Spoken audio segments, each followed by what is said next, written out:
This is a lecture from Open Tuition. For the free lecture notes that go with this podcast, please visit opentuition.com. In Chapter 1 we look at what's meant by the term assurance. And essentially it is that one person is giving some sort of assurance, some sort of comfort to another person that something is correct or that something is in fact so. Therefore, if I were buying a house, I want some sort of assurance that the house is safe, is not going to fall down. It would be normal for me to hire a surveyor who would come and look at a house, examine its structure, and give me a report to say that the house is safe. Or if there are any particular problems with the house, to point out what those were. Why don't I do that myself? Well, in the case of a house, I wouldn't have the skill. I can go and look at a house, but I wouldn't be able to really tell whether it was in a particularly safe or dangerous condition. Similarly, in the UK, once your car is about 3 years old, you have to get an annual certificate which states that the car is roadworthy. And to do that, you take it to a licensed garage. They do a certain number of tests, and they might recommend some repairs, but at the end of all of this they should be able to issue a certificate saying that the car is roadworthy. And again, drivers don't have the skill necessarily to do that, and of course drivers don't necessarily have the independence, otherwise they'd just be passing their own cars all the time. And it's similar in financial statements.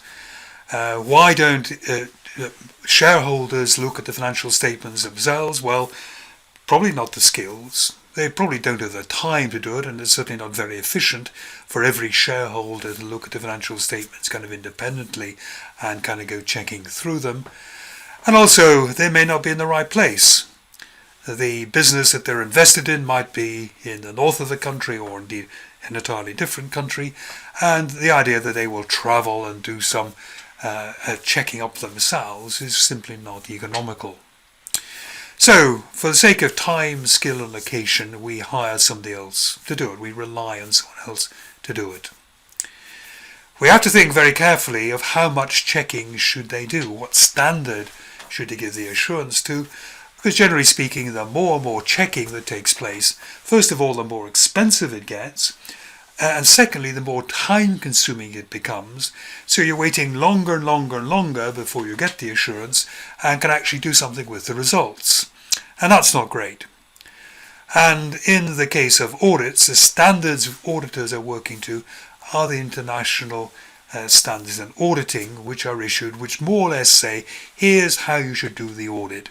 And if you do the audit like this, then you're getting the amount of work you're doing up to a reasonable standard. And then you issue a report. In the case of an audit, the report is issued to the shareholders, to the members. In the case of my car, well, the report is issued to me, but it's also issued to the government, where it's held in a database, and if the police see my car being driven around without a valid certificate, then of course they can pull me over, I can be fined. And audit is only one form of assurance, but is by far the most important form of assurance in the syllabus. Okay, let's see what the elements of an assurance engagement are. And there are 5 elements here. First of all, there's what's called a 3-party relationship between the practitioner, that would be the auditor, a responsible party, and in the terms of an audit, that would be management, directors, because they're the people who are responsible for producing the financial statements. The auditors are responsible for auditing or checking those financial statements. And then there is the intended users, and the intended users would be the shareholders, the owners of the company. So directors produce the financial statements, the auditors audit the financial statements, and then the financial statements and the audit report would be issued to the users of those. We need appropriate subject matter, so we need to know what's meant by financial statements. what's actually covered by the audit report, and this has to be defined. Suitable criteria are the suitable criteria for financial statements. They should be prepared in accordance with the international accounting standards, or the international financial reporting standards. And if they're not prepared according to those standards, then they will kind of fail the test. They would be objected to in some way by the auditors. The auditors must collect sufficient appropriate evidence. Remember, I mentioned evidence right at the start. You have to have sufficient appropriate evidence to support the assurance which you're giving to the members. And then there will be a written assurance report, quite often laid down in a specific form, so that people have an idea of exactly what they're getting for their money, an idea of exactly what kind of assurance they're actually going to be receiving. Three-party relationship, we've kind of been through this already. An auditor, responsible person, that will be the directors, who are responsible for drawing up the financial statements, and then the intended users, which in terms of financial statements, as I said, was members or shareholders. Appropriate subject matter, by far for you, the most appropriate, the most common appropriate subject matter will be the financial statements. But auditors or other people giving assurance could be asked to give some sort of opinion on something else, like a budget, like a cash flow forecast. Increasingly, firms are getting fussy, anxious, if you like, to show themselves as being environmentally friendly. And increasingly, therefore, in the annual reports, they put in information about their recycling of waste, about their carbon footprint and so on. And sometimes they want to give a bit more strength to those reports by having somebody basically validate those figures and to sign a report giving some assurance that the information they are reporting is correct. The appropriate subject matter has to be identifiable, it has to be well defined, and we will see shortly what's meant by the financial statements and so on. And also it must be capable of being basically verified, that we can collect sufficient appropriate evidence. And we'll see that very shortly there's a kind of slight difference in the sort of assurance you can give. Think if you were asked to give an assurance on the profit and loss account from last year, and maybe the profit and loss account of next year, the budget.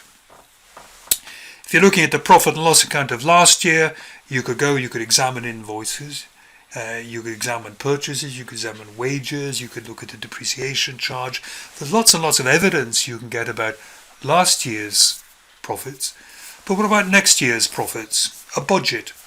And a budget is subject to all sorts of assumptions about the economy and what sales you're going to make, and perhaps what special offers your competitors are going to make, and you have to respond to those and so on. The level of assurance you can give for some sorts of assignment are much lower than for others. The criteria, as we say, were the benchmarks used to evaluate the subject matter, and it is for financial statements, it is the international accounting standards or the international financial reporting standards there. You may be asked to say that the financial statements also comply with local laws and so on there. And to understand things properly, there's no point really in saying these financial statements have been drawn up according to a certain criteria, a certain standard, if you haven't got access to what that standard is. So when my car is being examined to make sure it's roadworthy, there's a great checklist of everything that has to be checked by the mechanic. It is carefully laid down how good your brakes have to be, what the thickness of the tyre tread has to be, and so on. So people get some feel that when the certificate is actually issued of what it actually represents, what the criteria are. Evidence. We need professional skepticism. We'll come to this later, but professional skepticism means that you don't believe everything you're told, but at the same time you don't disbelieve everything you're told. A skeptic is someone who doesn't know. And if you're told something, you want evidence to support that. It's not that you're assuming people have deliberately told you lies, but people can be optimistic, they can make errors, they can be in a hurry and give you a flippant answer and so on. And we need sufficient, appropriate evidence. Sufficient is really the quantity of evidence, and appropriateness is more the quality of evidence. Is this evidence actually supporting what's been said? Is it a useful thing which is going to be able to support our conclusion when we give our assurances? The assurance report can be in two forms. You can have a positive form, also known as a reasonable assurance engagement. And this is basically where you're saying, this is so, this is correct, this is okay, all very positive. So here we could say, in our opinion, the internal control is effective. So we've gone through the system which a client has, we've looked at how they authorize invoices, authorize overtime, make sure payments are made only to the right people, and we can say, yes, they're pretty much doing it correct. It's called reasonable assurance engagement because no assurance engagement is ever really going to give you guarantees. If you think about it, if you're going to give people 100% guarantee that something is correct, then you must look at everything. You must always reperform everything the company did. And that is not normally practicable.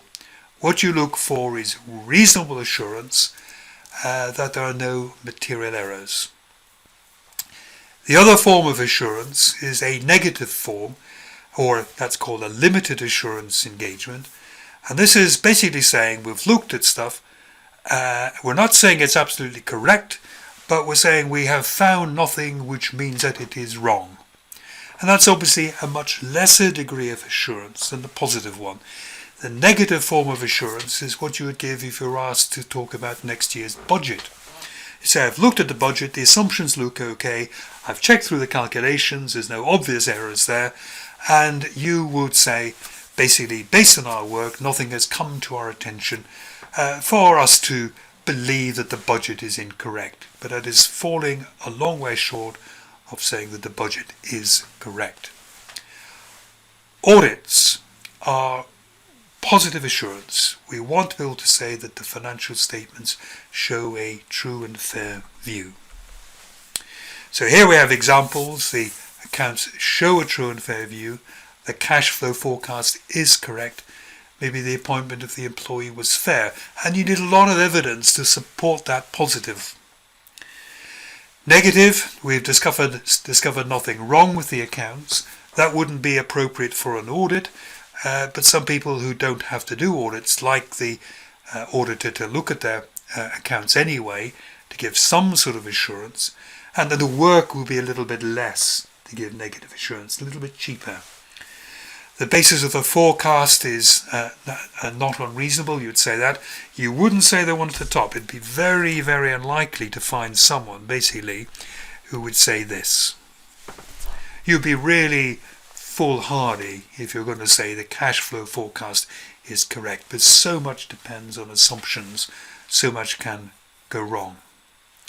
And this one here, we're not quite sure where this one would go. Could you give a positive assurance that appointing an employee was fair, or are we more likely to go back to the kind of negative assurance because we've found nothing wrong with the appointment? Sometimes you can't give assurance. Sometimes you can't get appropriate or sufficient evidence. Sometimes you get the evidence and you think, well, this is actually wrong. This doesn't support what's being said. So there are two reasons really why a practitioner would not express what's called an unqualified conclusion. There's some doubt, in other words, about their conclusion. First is there's a limitation on scope of the practitioner's work. In other words, they simply can't find the evidence. Maybe it's been destroyed inadvertently. Maybe somebody wiped the computer disk. Maybe there's a fire in the office. You had no backups. And you've no way simply of getting the evidence that the financial statements are correct. Sometimes you look at the financial statements and you look at that figure and you look at the evidence and you say, that figure is wrong. Okay? So here we will be saying that the figure is materially misstated. We're not dealing with, $5 here, $1 there. That's neither here nor there in a big company. But we're saying something is sufficiently wrong that I don't want to say that the financial statements show a true and fair view.